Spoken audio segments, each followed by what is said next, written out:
So for the last section before the keynote speech, I have the privilege to introduce another friend. After Stefan, this time it's not a Bulgarian who lives in Germany, but a German who lives in Bulgaria. Daniel has been involved in the liberal movement in Germany for quite a while. He joined Friedrich Naumann Foundation in 2009 and he's traveled the world working for Friedrich Naumann Foundation. He has been to Russia, India, and he's now in Bulgaria, where he's regional director for Friedrich Naumann Foundation for the countries in Southeastern Europe. That is Bulgaria, Romania, Moldova, Macedonia. Not missing one. Perfect. And he's not only a liberal, but I think he's also a libertarian, although he denies that. Social libertarian. Okay. Today, he's going to give us some good reasons why we should not have a free society. Yeah. And you can talk to him after that about it. Yes. So please help me welcome my friend Daniel Kaddik.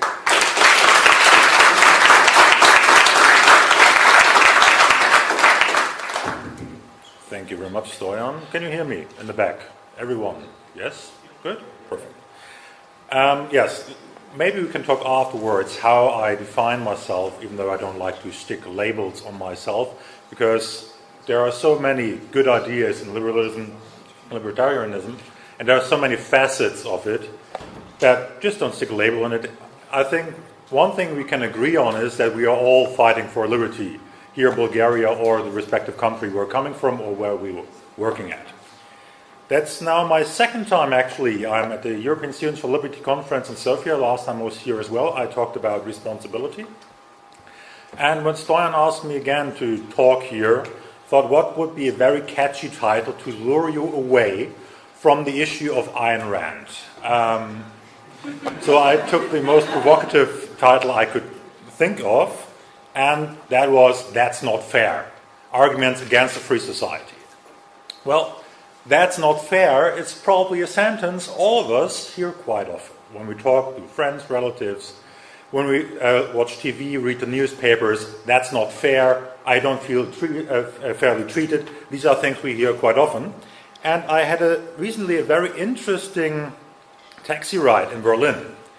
And it's a very curious condition of this very special breed of cab drivers to have the urge to explain the world, its problems, and of course, the respective solutions.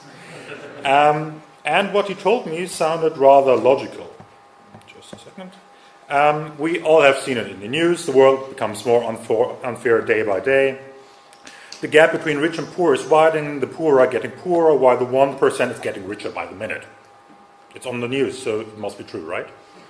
So let's face the fact. There is an unequal distribution of wealth. Thomas Piketty, whom we also probably all know, is all over the news proving that capitalism always creates inequality.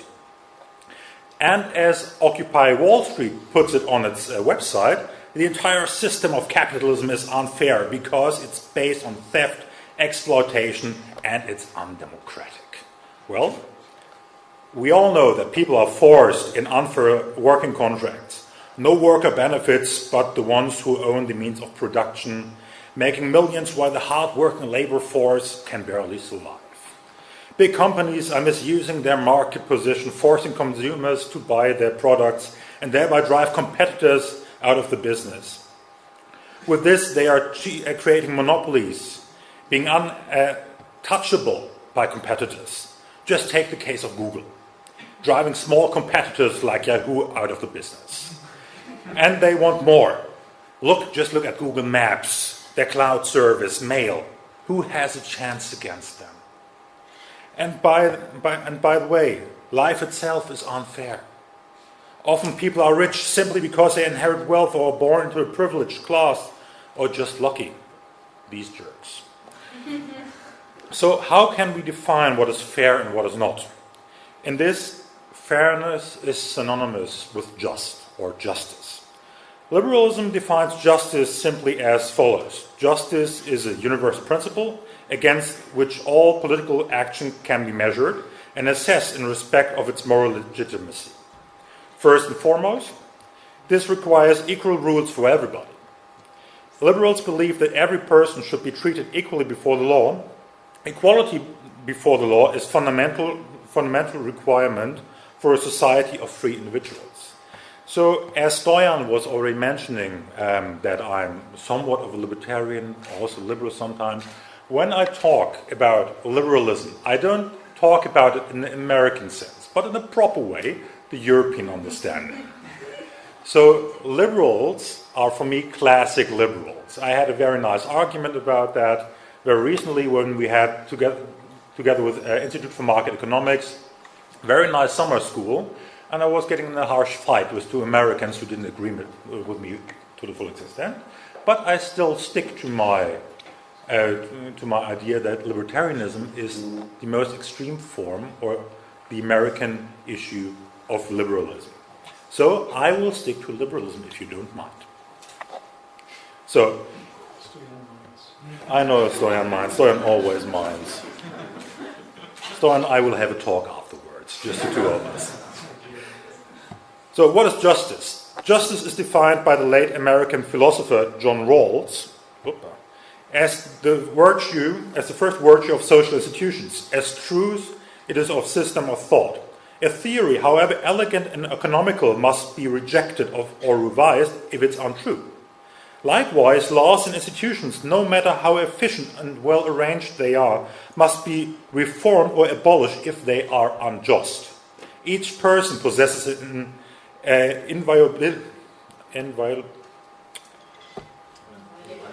Thank you. Yeah, English is not my first language, so please excuse me.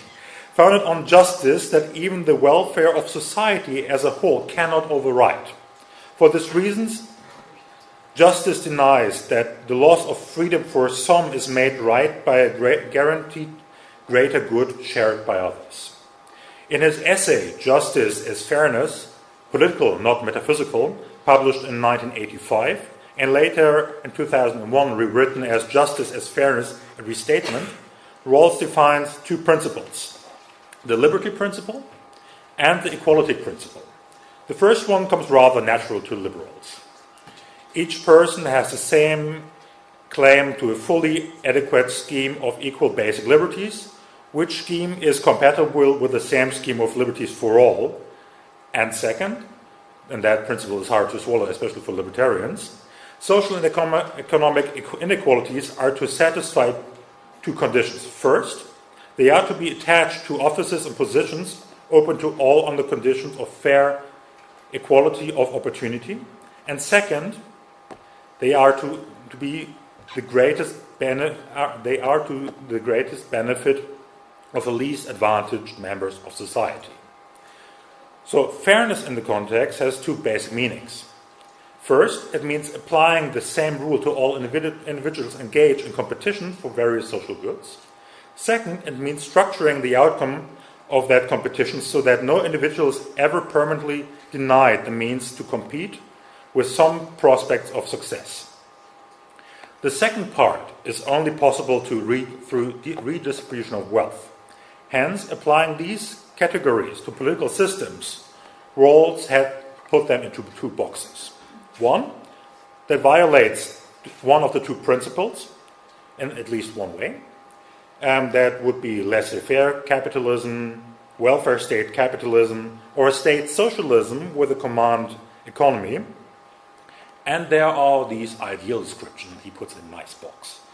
And these include arrangements designed to satisfy the two principles of justice.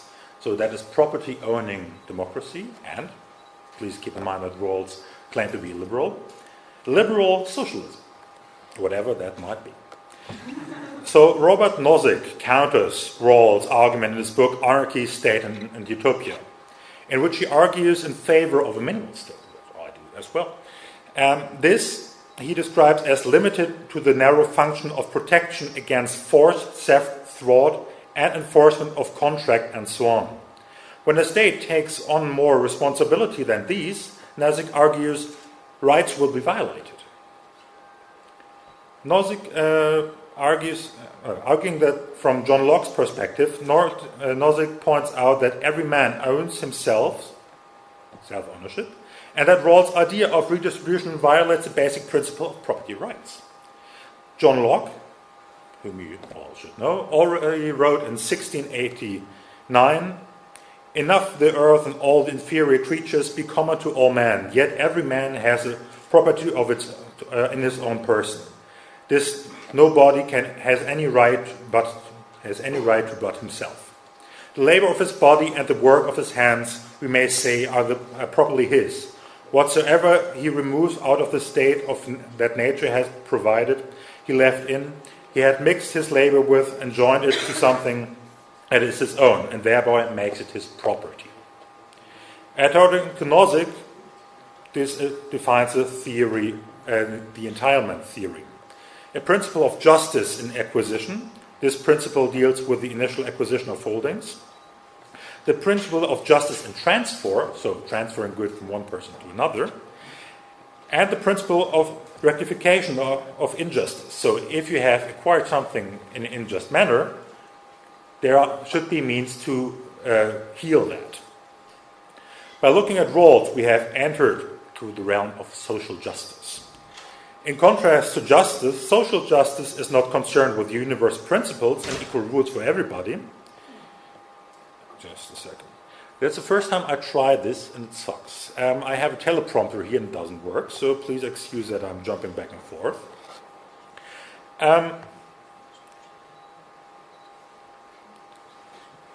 Jesus Christ.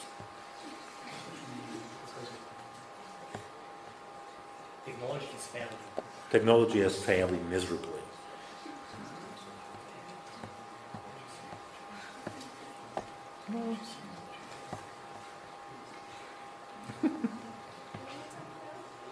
Yes. So I'm a complete idiot, apparently, when it comes to technology, and that will be my first and last time that I have ever tried this. So, where was I? Social justice. In contrast to justice, social justice is not concerned with the universal principle and its equal roots for everybody. Instead, it is based on the belief that there has to be some form of material redistribution, which, it should be pointed out, means that not every person is treated according to consistently applied rules. Redistribution is only possible when it is based on treating people unequally. The term social justice suggests that there is a comprehensive moral yardstick for redistribution. This would mean that every person receives a share of the world's goods and consumes with that what he or she deserves. But it is difficult to establish how much each person deserves, i.e., what the share of material goods should be. Friedrich August von Hayek, also very much a champion of my thoughts, called this the illusion of social justice. This understanding of social justice provides almost unlimited scope for redistribution from one group to another. In such a society, everybody is in a position to take, but everybody can also give or be forced to give. And there we are again at the central problem, as Milton Friedman puts it. I'm not in favor of fairness. I'm in favor of freedom, and freedom is not fairness. Fairness means somebody has to decide what is fair. The ones deciding would be oriented at the common good. The term exists, so it must be a thing, even though nobody can define it properly. It's not objective, not quantifiable or measurable, but the guys in charge don't seem to care about that. It depends on values, social norms, and culture. Within a society, the definition what justice is, what social justice and common good is, varies according to the different social group it is in. With this, the term is hollow and just used for moral blackmail. The feeling of unfairness can therefore hardly be grasped objectively, but it is a subjective category, or to be worse off than your next. This includes fear of competition.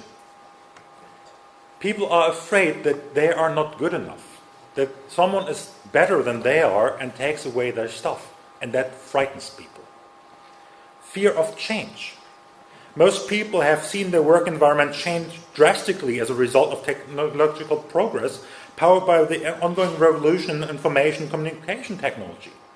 Just imagine the thing I'm trying to use, I'm failing miserably at. But imagine how many people are working in that industry. These are jobs that 10 years ago, no one even could think they could exist now. Think about things we use every day. Internet has become something we use as something natural. Just look at our parents and our grandparents. Of course it's new for them. And new things make people afraid. So, the discovery or invention of new goods, production methods, location advantages, and information system means that competitive goods, production technologies, jobs, and locations are initially subject to the pressure of adapting to a changing environment.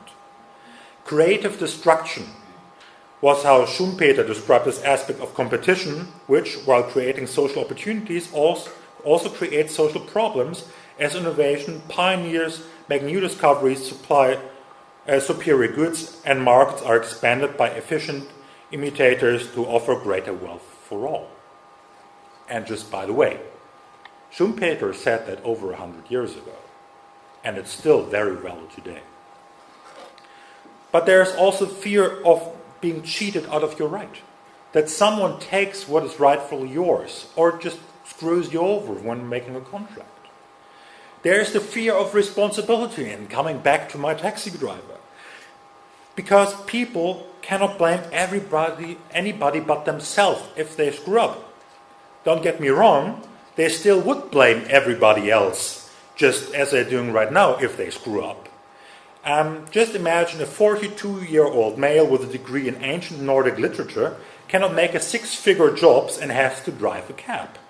That is just because of the unfair capitalist system that doesn't give him a chance. And so the discussion about fairness very quickly becomes a discussion about equality. When they talk about equality, most mean equality of distribution and of outcome instead of equal rules, like injustice as we defined earlier.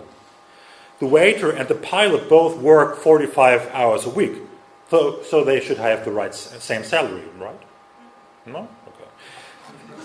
Equality of outcome is the problematic view. This is the idea that everybody should literally be equal. There are many problems with this idea. Just to give you a short example.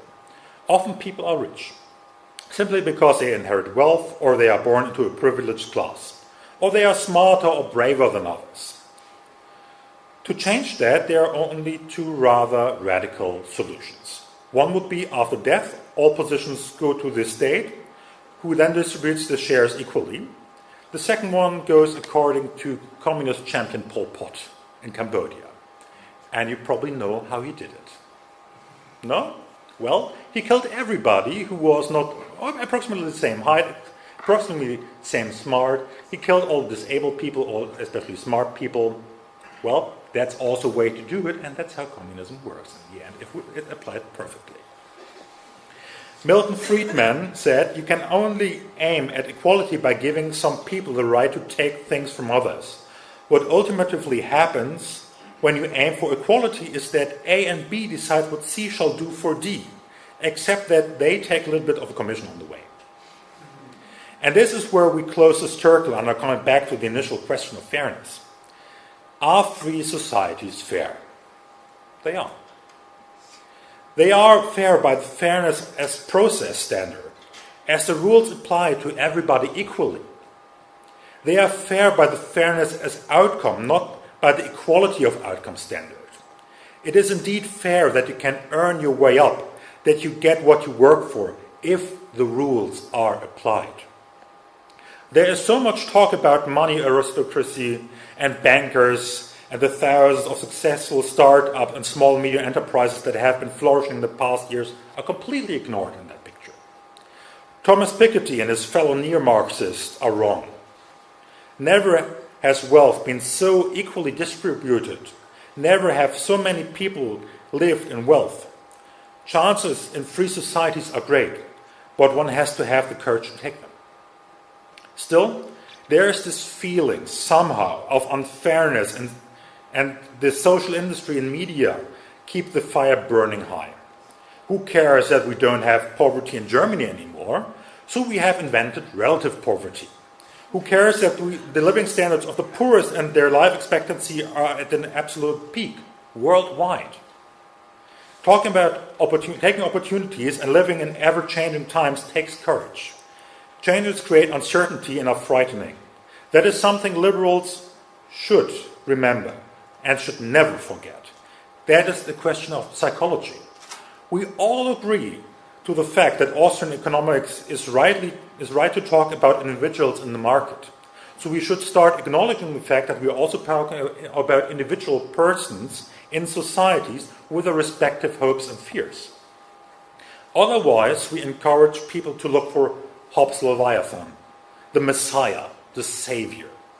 In many cases, and after living 2 years in Bulgaria, I might say this also in Bulgaria, we have seen how that works out.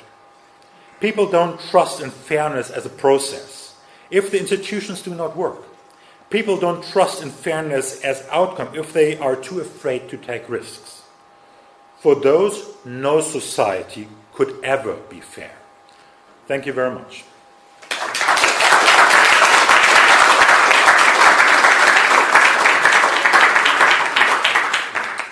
So now we can do questions. If you do have questions, please raise your hand. Do we have questions now? Questions? Okay, then I'll have to start the question with my question. Okay. No. Okay, well. No, we figure that out. Okay, but you talk about fairness in the sense that freedom is fairness, right? Liberty is fairness. Why should we, to what limit should we be free from the intrusion of government, for example, the intrusion of ours be it to democracy, be it through other means of. Sorry, yeah. To what extent could an individual be free from the influence of government, whatever that is implemented, either through democracy or some other system? Well, as I said earlier, I believe in the minimalist. And I think that is the yardstick that should be applied. We live in a society of individuals, and there is politics. We cannot argue with that fact. But we can shape that. And therefore, yes, we need to be involved in the whole process, because then otherwise people come like a chubby former Secret Service agent and businessman and takes away some liberties of yours. He takes away your money, your taxpayers' money, and wastes it. And just because there are some guys saying, okay, I opt out of the political process. Yeah. So I think opting out of the political process is a rather dumb thing to do. What are you talking about? Sorry. I think it's a rather dumb thing to do, because if you leave other people to decide for your lives and the society you're living in, you have to live with that. You cannot change, and you don't even have the right to complain about that.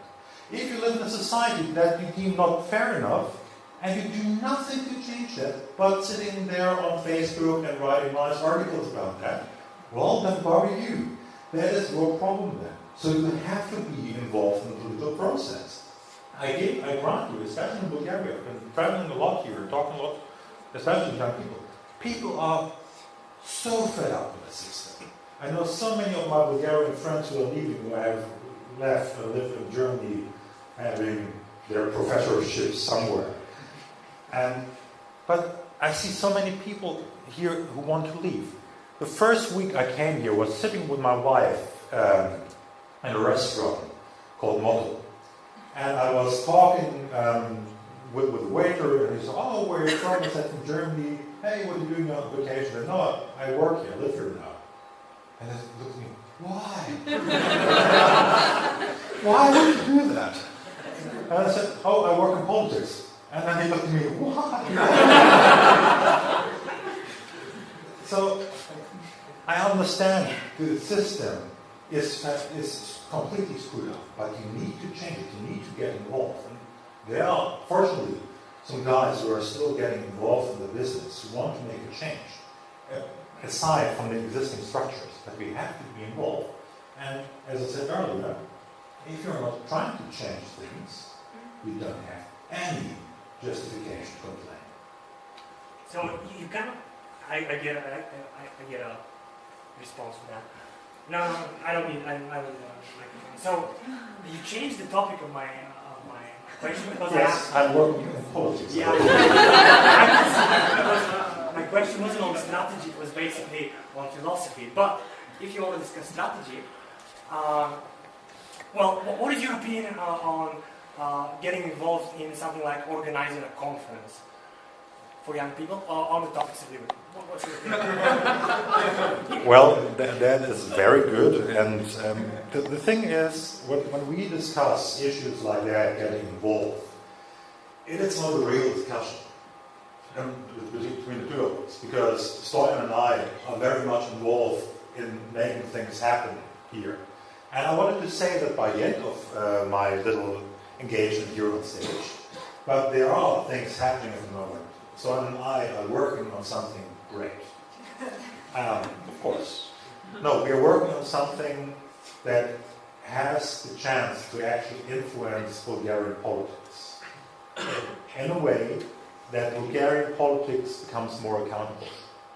And if we are only 10% as successful as we hope, then we have something good at hand, something lasting at hand, that finally shows the politicians in this country that the money they're wasting, the stuff they're doing, it's not right. It's your money. You are the bosses of the politicians. So we would like to establish a scheme that you actually take up the opportunity and make it more certain. So what was the question again? Yeah, well, maybe we have other questions over there, so we'll go back to it. Joshua, then Jan. In response to two of those comments, one is speech not a form of dissent.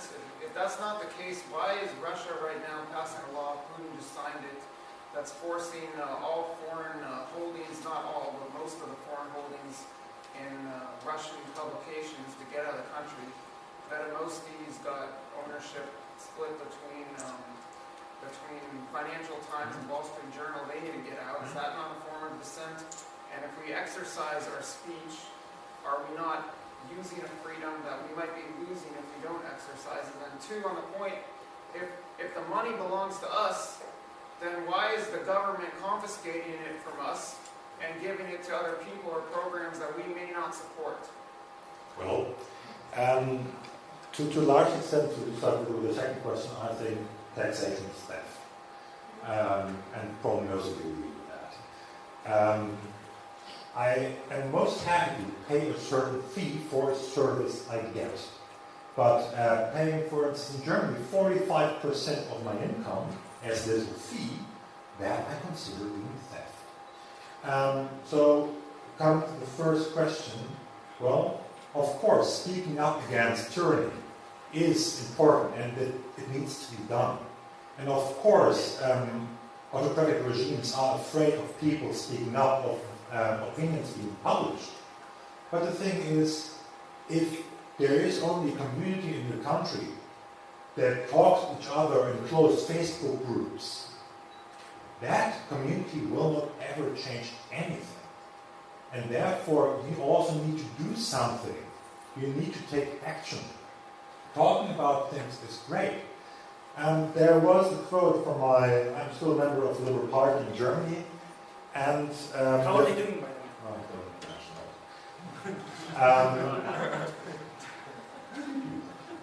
there is a quote by our chairman, and he called people theoretically engaged libertarians.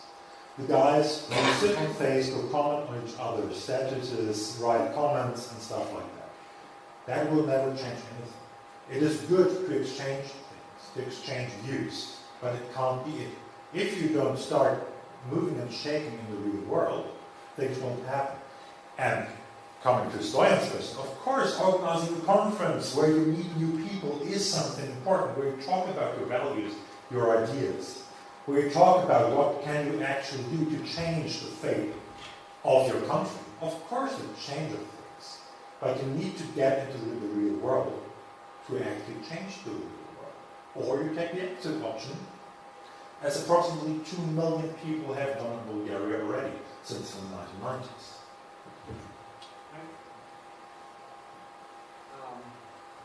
My question. I studied in Germany between 90 and 2002. And whenever I talk now to somebody about libertarian, liberal, whatever ideas, the argument number 1 or 2 is the following. Look at Germany. It's a very much state-dominated country and it's the best one. So, how do I handle this? Oh, very simple. You argue that Germany is doing well not because, but despite the government. The sole reason why Germany is doing so well is because they have a great extent of economic freedom, and the backbone of the German industry are the small and medium enterprises. And the small and medium enterprises take up a lot of responsibility in the society. They offer apprenticeships to the young people that pay for the education of the workforce they're having. And that's what makes them so strong. And they're very innovative because of that. They keep the workforce. Yeah. How about the army? They don't have one. This is key point. Army? Army. Yeah, the fact that you don't get an army, that's And the Second World War, and whatever, non-aggression agreement, this kind of... Can we do that? Yeah, Through the process of I moderation? don't really get the question at the moment, but well, Germany is doing so well mainly because of that. And mainly the small and medium enterprises are doing well. They're very innovative in what they're doing because they're adapting to an ever-changing environment. They started trading a lot with their European partners. They made the best use of the decreasing borders within the European Union. They took a chance when it came to the Chinese and the Russian market and the US-American market and started exporting heavily. And if you look at absolute numbers, Germany is still number 2 after China in terms of trade. Well, that could not be, that is not the government. That is just the mainly small and medium enterprises who are doing that. And there's a lot of regulation that is at the moment being put in place that is jeopardizing all the success we had in the past. If you look at, especially the time when we studied in Germany, that was the time when the Social Democrats ruled in Germany. And they did something outstanding because they started introducing liberal labor market reforms, Social Democrats. And they introduced a system that is quite similar to the Danish system of flexicurity. Higher flexibility in the labor market and higher, at the same time, higher security that if you get out of a job, there is compensation, but at the same time there's less regulation on the labor market. And these kind of things Germany still uses in order to be so competitive. Right now we face the problem that we have conservatives and social democrats in government who started a spending war. Everyone wants to spend more than the other. And they introduced the pension with 63. Before that it was 67. Very interesting. I mean, we don't have an aging society or something like that. People are getting older. So that is interesting. People, there will be a new minimum wage of €8.50. That is in Eastern Germany. The companies cannot pay that kind of wage. Well, what's the reaction of our Minister of Social Affairs? Well, then they shouldn't be in the market anyway. So, long story short, Germany is doing well, not because, but despite of the government. So, I'm now the war question. You said earlier that you believe in a small state, neo state, as do I. But small could be different from your small government, could be different than mine. So,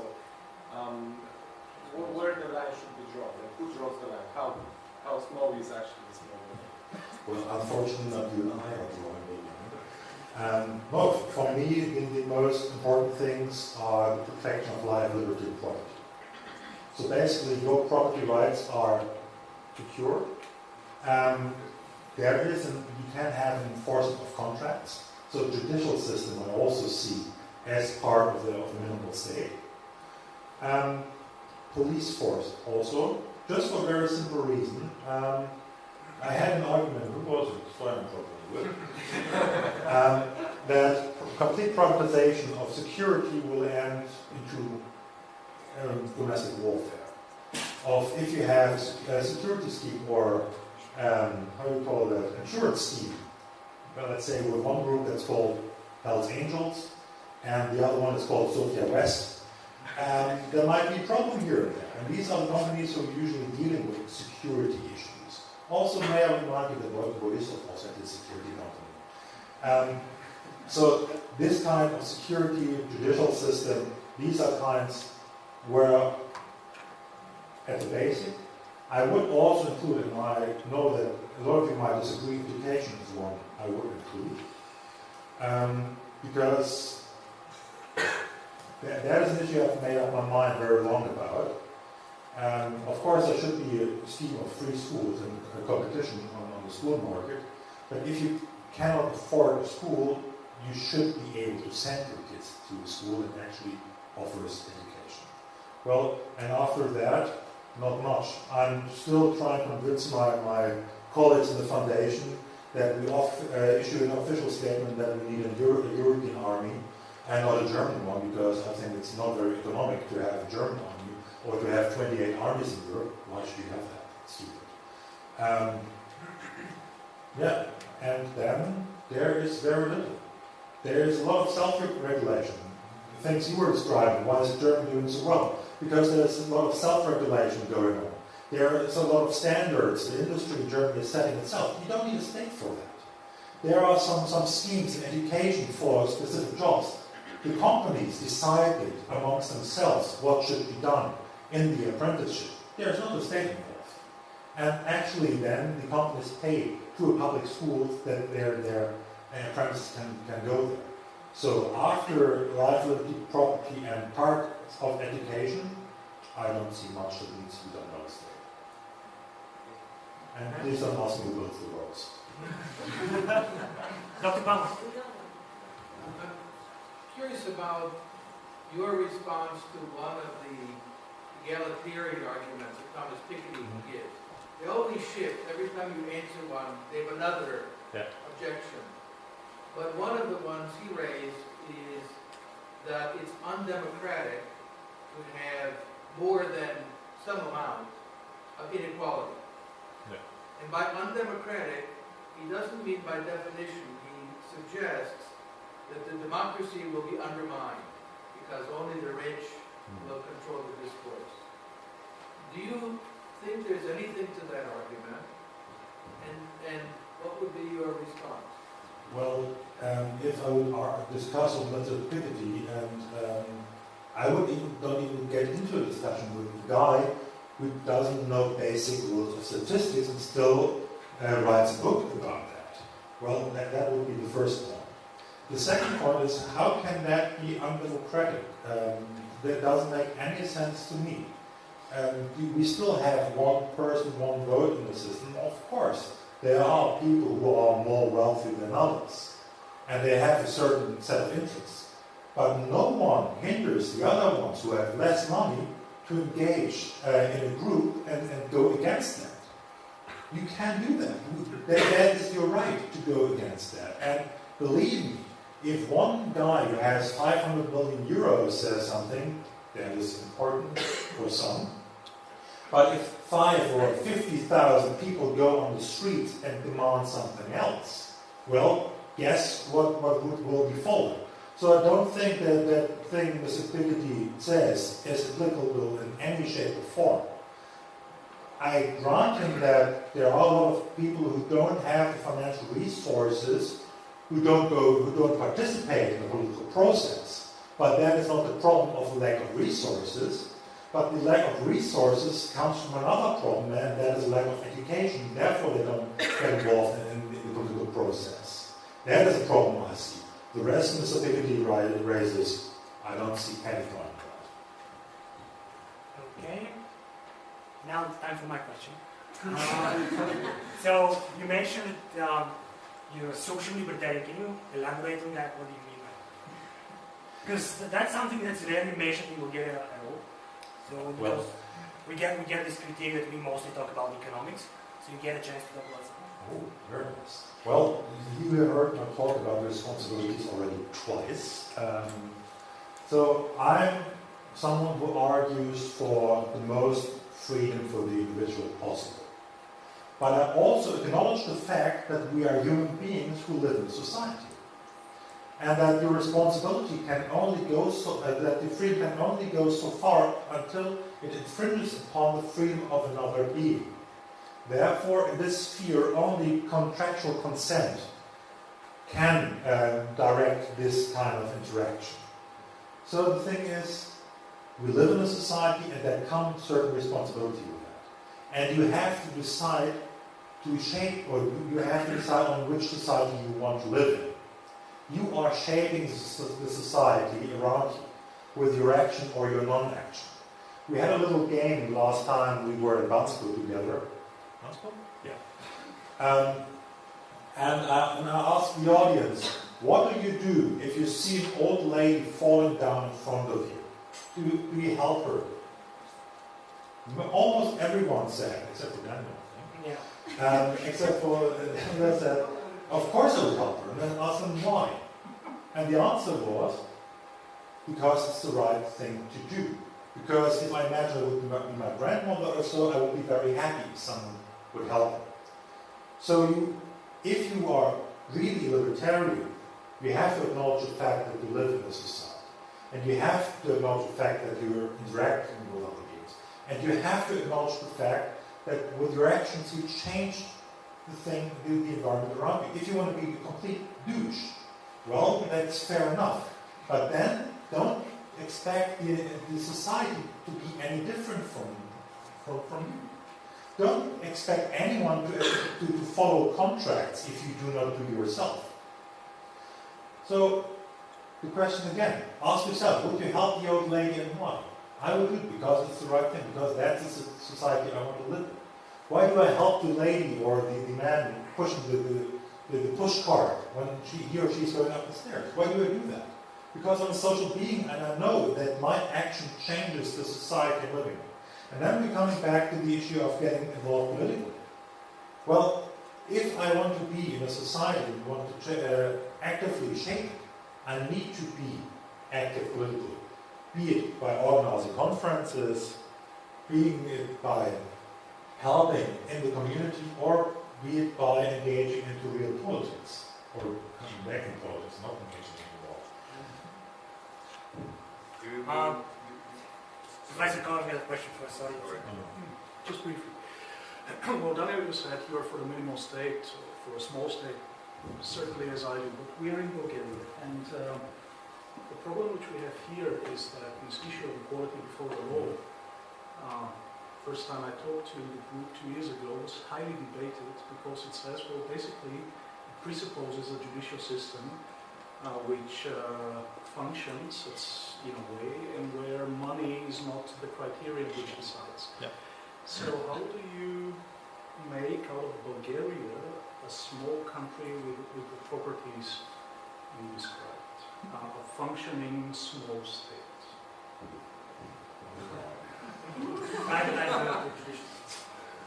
Well, precisely. No, that's the problem. The judicial system is privatized. No, it's monopolized and taken over by special interests.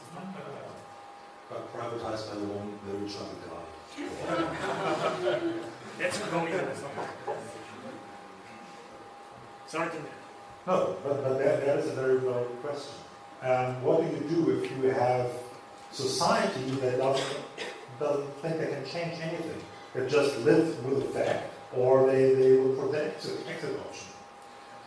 That's a good question. And I had quite high hopes when there were mass protests last year and they trickled down, or they faded away a little bit. I lived in the very city center around Zavarania. And I saw every day how there were fewer and fewer and fewer people, and the government was just sitting there saying, see, not a problem, barely anyone on the streets anymore. Well, I'm afraid the Bulgarian people have to reclaim. And if the population of the country is being held hostage by a small group, well, then this society or this population has to find a way to escape. Apparently, the last elections and the ones before, and the ones before, and the ones before, did not really offer alternatives to that. Because at the moment, also, still Bulgarians fall for the Messiah trap, for the big guy who solves everything, who builds the roads all by himself, just by cutting ribbons when there are 3 years. And as long as there's this, well, this lack of self-esteem that they can really change things, nothing will change. Maybe a little more pressure from outside also could help. Maybe the Bulgarian government has to be squeezed in the middle between pressure from outside and pressure from the Bulgarian people. But let's be quite frank. Have you read the progress report of the European Union in the last years? No? I have. It was not pretty, I can tell you that. There's a lot of talk about the inefficient judicial system, about cronyism, about corruption, about organized crime, and then there is some money not distributed to Bulgaria. Well, and does the government care about that? Not really, no. So, the pressure from outside is not properly working, so therefore the only way I see is that the Bulgarian people reclaim their country. Not by entering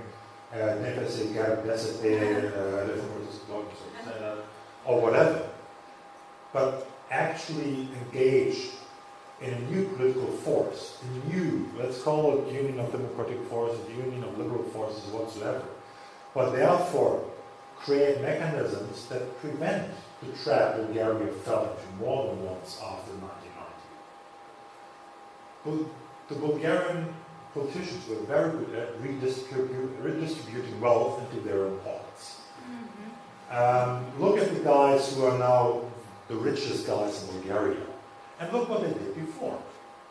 They were all members of the Socialist or Communist Party, they were all engaged in secret service. I mean, there are nice studies about that. And these are the groups who built up political parties after 1990. Well, maybe some guys should take up the game and create a party that is not like that and be attractive to the people. But again, people have to want that. People have to not fall into the same boycott trap or volunteer trap over and over again.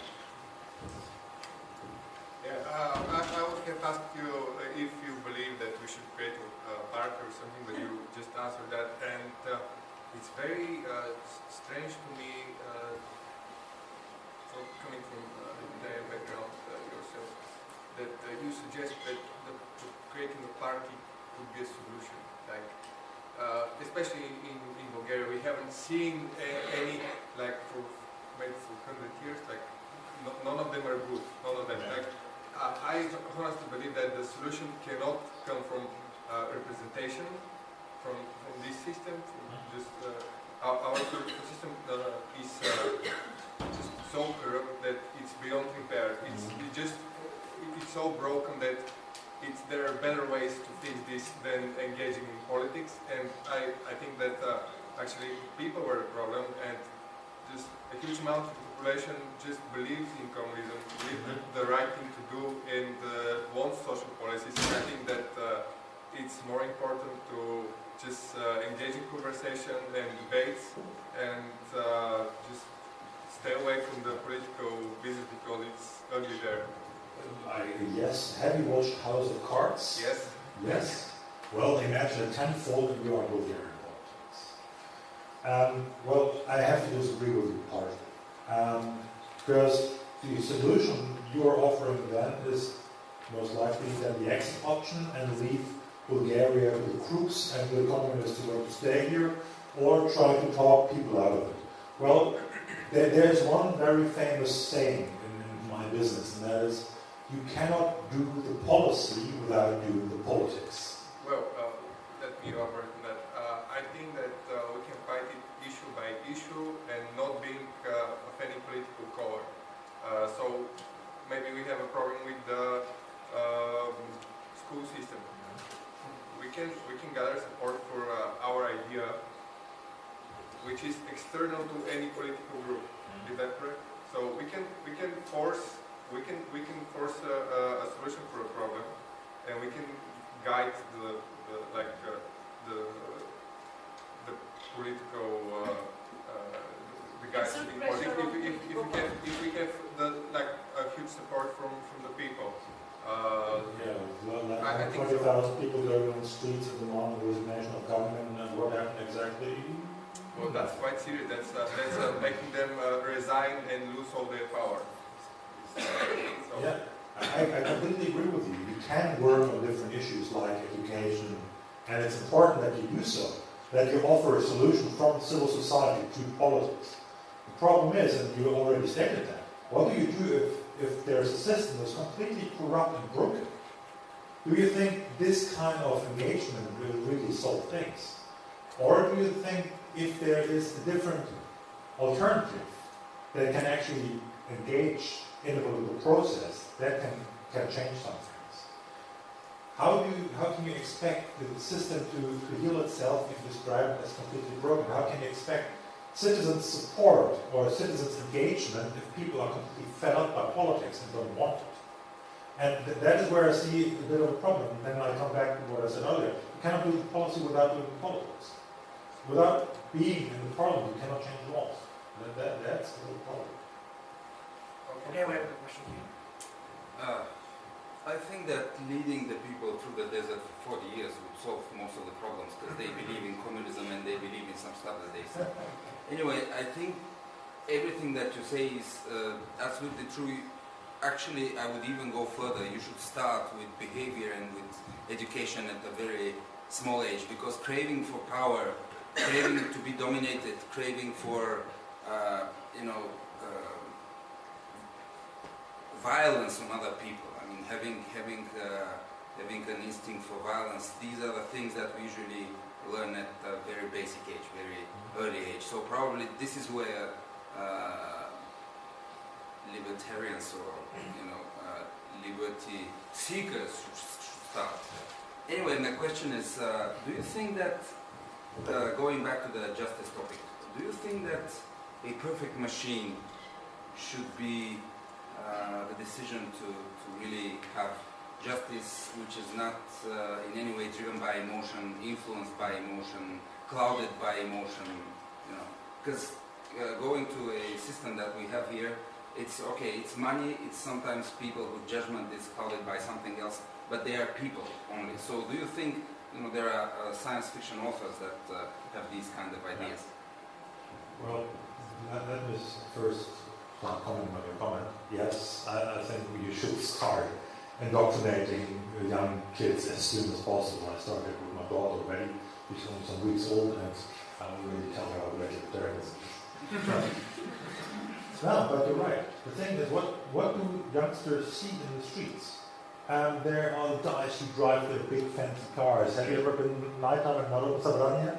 The guys with big cars, the big muscles coming out of the cars with a nice lady on their arm, with a high heels. And this guy has money, this guy is successful, but this guy is a crook. So if I want to be successful, I have to be a crook as well. And I'm very happy that we have that kind of audience today. I mean, we have 2 rooms that are packed like this. And this is a great start. That is something I'm tremendously thankful for. Stoyan and the other guys who work with European Students for Liberty, that you are actually engaging with youngsters, and thereby you are people that you want to know. And it is important to get them while they're young. That is important, and show them that there is a different way, different lifestyle. Well, talking about the perfect machine, and it reminds me a little bit of I, Robot, the book by Asimov. Yeah?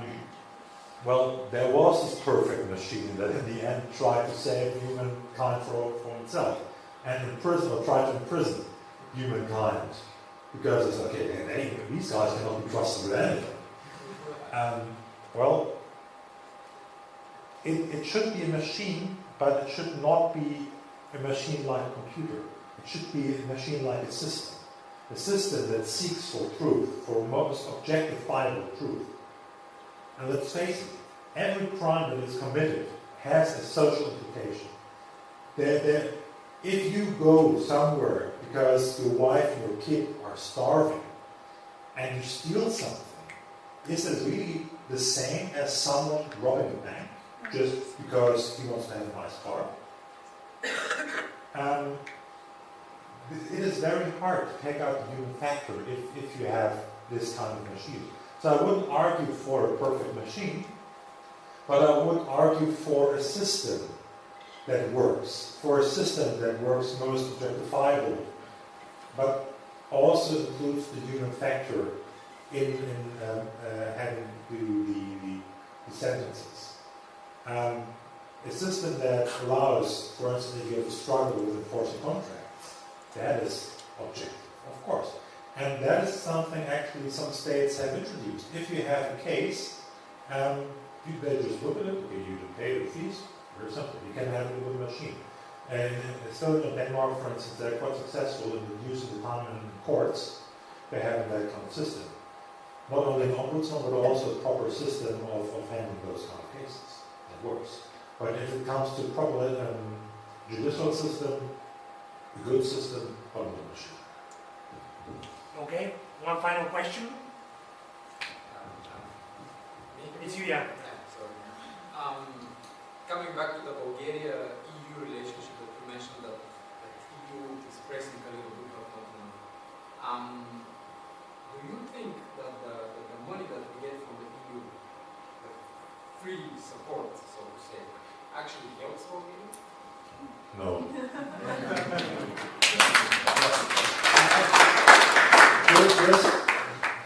Free money never helped anyone, really. For a very simple reason. You know where the money is going at the moment, right? There is a fund for establishing a proper broadcasting, TV and radio broadcasting all across Europe. Exactly. Yeah? You know where the money is going to? That money is distributed by the Bulgarian state. And you know who gets that? Know it mainly? A very successful entrepreneur in his 30s with slight obesity problem. All of it. Almost all of it. But the EU knows it. Of course the EU knows it. That's the problem. But they don't care. Because it doesn't fit into their scheme. They see, okay, enlargement is great, and everything we say against enlargement is not good, because that would mean enlargement is not great. Therefore, we don't talk about it. The only time they talk about it is in the progress reports, and when they talk about South Stream. But it doesn't have any consequence. Do they freeze this free money you were describing? No, they're not just freezing this free money, they're freezing the conditional money. The money Bulgarian state actually has to issue proper drafts for, proper proposals for, and they have to show the proper implementation. And talking about implementation, the EU doesn't give a crap about implementation of the projects. My favorite example about that is that in Germany they build a bridge with EU money. Do you know where they build the bridge? In the middle of a field. Because maybe in 20 years there will be a road going through there. And they use the money because it's not there. So the issue of accountability is not a given. That is a fundamental... In Germany? Oh, in Germany. Oh, please. Western Germany? In Western Germany. I have some friends who work at the German Taxpayers Alliance. And they have a so-called black book of tax wasting. That was just issued some days ago again. And there are beautiful, beautiful cases of complete idiocracy that is going on when it comes to taxpayers' money in Germany. Well, but if there is no accountability, and if there is no demand for accountability, well, nothing will change. Yes, I think the European Union should freeze the money to Bulgaria immediately. There should be no free money, there should be conditional money, and there should be a scheme implemented with independent observers if the money is spent in a proper fashion. I have a friend, is he still in the room? I don't see him at the moment. Works in the ministry and tells me funny stories about how European money is spent in Bulgaria. Okay, thank you, Daniel.